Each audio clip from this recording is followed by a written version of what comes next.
राधे राधे, हरे कृष्णा। कैसे हो आप सभी लोग? आशा करती हूँ आप सभी परम मंगल में होगे, स्वस्थ होगे, अच्छे होगे। तो सबसे पहले आप सभी को जया एकादशी की अनंत और अनंत शुभकामनाएं। ये वीडियो बहुत ज़्यादा इंपॉर्टेंट है क्योंकि इस वीडियो में मैं आप लोगों को बताने वाली हूँ कि जया एकादशी पे आपको कैसे पूजा करनी है और भगवान का एक प्रिय भोग आपको क्या लगाना है।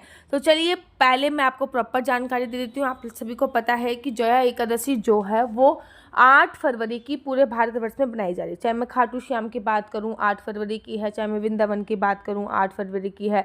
कहीं भी अगर आप जया एकादशी देखोगे तो हर जगह जया एकादशी जो है वो 8 फरवरी की ही बनाई जा रही है। 7 फरवरी को दशमी तिथि के नियमों का पालन होगा और 9 फरवरी को द्वादशी के तिथि के नियमों का पालन होगा। तो 8 फरवरी को जब जया एकादशी बनाई जा रही है, जया एकादशी के बारे में बोला जाता है कि इसका व्रत रखने से ब्रह्म हत्या और गौ हत्या जैसे पापों से भी मुक्ति मिल जाती है। आप जितने भी पाप कर्म कर लो, सबसे बड़ा पाप कर्म बोला जाता है गौ हत्या या ब्रह्म हत्या को। तो जया एकादशी का व्रत रखने से ब्रह्म हत्या और गौ हत्या जैसे पाप कर्म से भी मुक्ति मिल जाती है। आज मैं इस वीडियो में आप लोगों को जया एकादशी की संपूर्ण पूजा विधि बता रही हूँ। सबसे पहले दसवीं तिथि पे किसी भी प्रकार का मांस, मदिरा, लहसुन, प्याज का सेवन नहीं करना, बिल्कुल संपूर्णतः ब्रह्मचर्य का पालन करना है। किसी भी प्रकार की कोई संभोग क्रिया में इन्वॉल्व नहीं होना है। सूर्यास्त के बाद खाना नहीं खाना चाहिए दसवीं तिथि पे, अगर कंपलसरी हो। क्योंकि ना भाई कभी कभी होता है कि बहुत कंपलसरी हो, अगर कंपलसरी हो तो सूर्यास्त के बाद आप फलाहार ले सकते हैं या फिर फलों का जो खाना होता है जैसे कि कुट्टू के आटे की रोटी हो गई है, आलू की सब्जी हो गई, घिया की सब्जी होगी, ये वाला खाना आप खा सकते हैं। दसवीं तिथि पे भी चावल मैं निषेध ही करवाती हूँ क्योंकि चावल को डाइजेस्ट होने में एटलीस्ट 8 घंटे लगते हैं। मैं नहीं चाहती कि एकादशी वाले दिन आपके शरीर में अन्न का एक भी दाना समाहित हो। ऐसा मैं नहीं कहती। ऐसा बोला जाता है कि हमारे एक ऋषि थे, एकादशी वाले दिन हमारे एक ऋषि थे। एक बार उनसे कोई अपराध हो गया था तो कुछ उनको मारने के लिए घूम रहे थे। जब कुछ लोग उनको मारने के लिए घूम रहे थे तो वो जो थे वो अन्न में आके छुप गए थे। तो अन्न खाने का मतलब है कि राक्षस को खाने के बराबर है। अन्न में पाप समाहित हो जाता है क्योंकि उन्होंने कुछ पाप किया था, इसलिए वो अन्न में आके छुप गए थे। उस दिन एकादशी थी तो एकादशी वाले दिन अन्न खाने से पाप खाने के बराबर का फल प्राप्त होता है। एकादशी वाले दिन सुबह सुबह ब्रह्म मुहूर्त में उठना चाहिए, पानी में कुछ ना कुछ डाल के स्नान करना चाहिए, जैसे कि गंगा जल डाल के स्नान कर लिया, यमुना का जल डाल के स्नान कर लिया, तीर्थ नदियों में से किसी का भी जल डाल के स्नान करना चाहिए। साथ ही के साथ जया एकादशी है तो पानी में काले तिल डाल के आप लोगों को जरूर और जरूर स्नान करना चाहिए। उसके बाद पीले रंग के वस्त्र पहनिए। पीले रंग के कपड़े पहनने के लिए मैं इसलिए बोलती हूँ क्योंकि भगवान श्री हरि विष्णु को पीताम्बरधारी बोला जाता है, उनको पीले रंग के वस्त्र बहुत प्रिय है। उसके बाद बाल गोपाल, लड्डू गोपाल अगर घर पे हैं या फिर जुगल जोड़ी सरकार घर पे हैं तो उनको स्नान कराना है।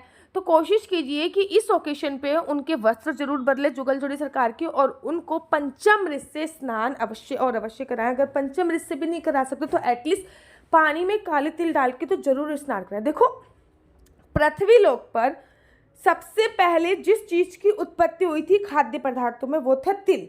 तो तिल का माघ के महीने में बहुत विशेष महत्व होता है, इसलिए मैं बार बार माघ के महीने में पानी में काले तिल डाल के नहाने की बहुत बड़ी महिमा शास्त्रों में बताई गई है। अब उसके बाद उनको भी पीले रंग के वस्त्र पहनाइए और संकल्प के लिए तैयार हो जाइए। संकल्प पे आपको, वैसे देखो संकल्प चावल से लिया जाता है लेकिन एकादशी पे चावल खाना निषेध होता है, तो आप संकल्प के लिए भी तिल का उपयोग कर सकते हैं। संकल्प में आपको क्या बोलना है? श्री विष्णु श्री विष्णु श्री विष्णु। मैं अपना बोल रही हूँ, आपको अपना बोलना है। मेरा नाम आशु चौहान है, मेरा गोत्र केमलक्ष्य है, मेरा निवास स्थान श्रीधाम वृंदावन है। आज मैं पूरे विधि विधान से जया एकादशी का व्रत कर रही हूँ।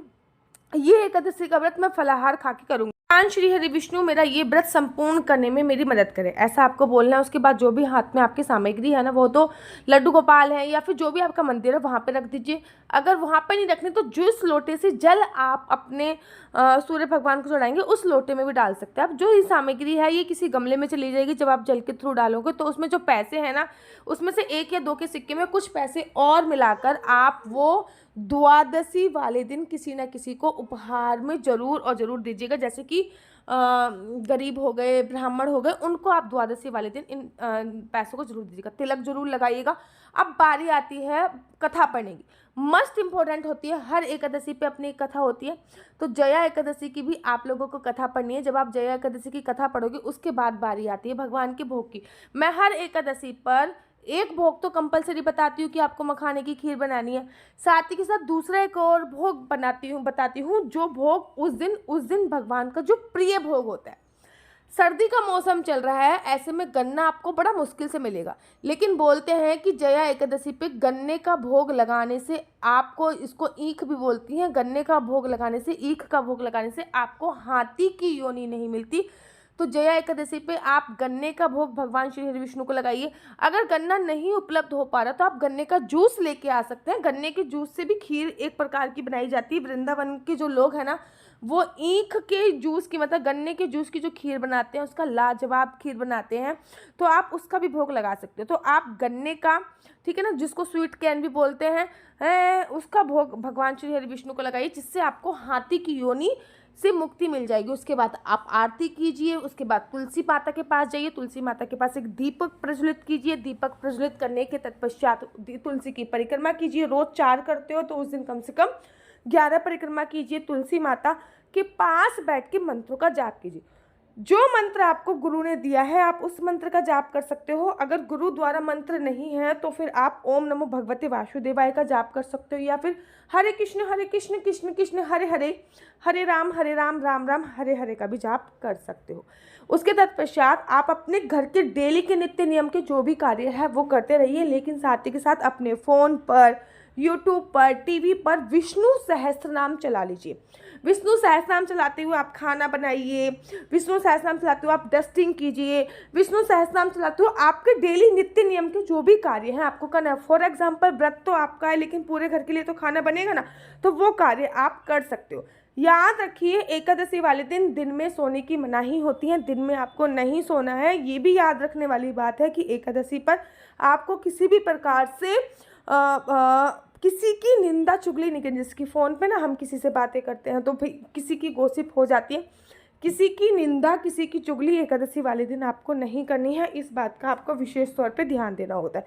उसके बाद शाम की पूजा का वक्त आता है। शाम की पूजा के वक्त घर के मुख्य द्वार पे 2 दीपक अवश्य जलाइए, ठीक है ना। एक दीपक आकाश दीप दान में कीजिए, एक दीपक तुलसी पे जलाइए, और शाम के समय एक अखंड दीपक भी जला देते हैं, क्योंकि ना एकादशी पे पूरी रात जगने का विधान होता है। लेकिन हो कलयुग है, कलयुग में अन्य का प्रभाव हो गया या फिर शारीरिक क्षमता इतनी नहीं है, हम लोग रात्रि में नहीं जग पाते।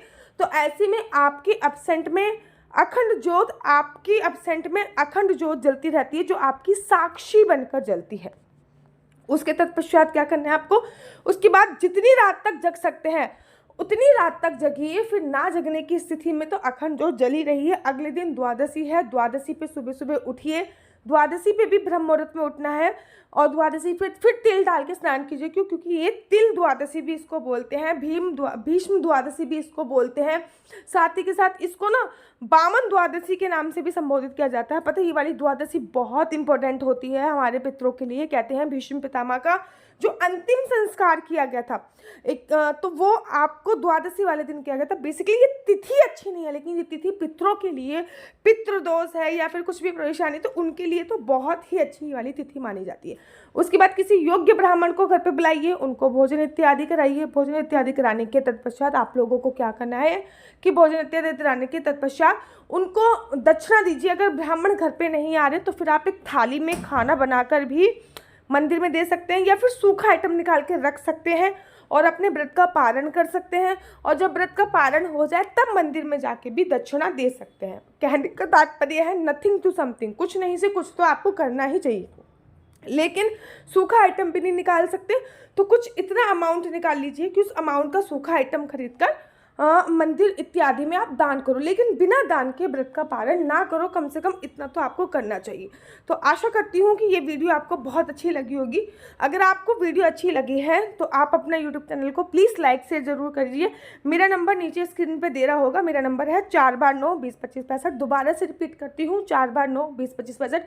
आपका बच्चा जॉब करेगा या बिजनेस करेगा तो किस फील्ड में बिजनेस करेगा, किस चीज़ की उसको पढ़ाई करनी चाहिए कि आगे जाके उसको किस क्षेत्र में अपना वो फ्यूचर बना सकता है। कुंडली के अनुसार आपके बच्चे का लक्की नंबर, लक्की कलर क्या है, शादी का योग कब है, संतान प्राप्ति का योग कब है, क्या कुंडली के अनुसार उसकी सरकारी नौकरी का योग है या नहीं, क्या विदेश जाने का योग है नहीं, आपका घर कब बनेगा, क्या कुंडली में आपके घर बनने का योग है या नहीं, आपको किस प्रकार का बिजनेस करना चाहिए जो उससे आपको सफलता प्राप्त करे, आपका लकी नंबर, लकी कलर, और कौन सा ग्रह जो है वो अभी नीच भाव का है, और आपको क्या क्या उपाय इसके लिए करने हैं, ये सभी जानकारी मैं आपको कुंडली के माध्यम से प्रोवाइड कराती हूँ। लेकिन याद रखिए, कुंडली देखना बिल्कुल भी फ्री नहीं है, उसके थोड़े से चार्जेस हैं।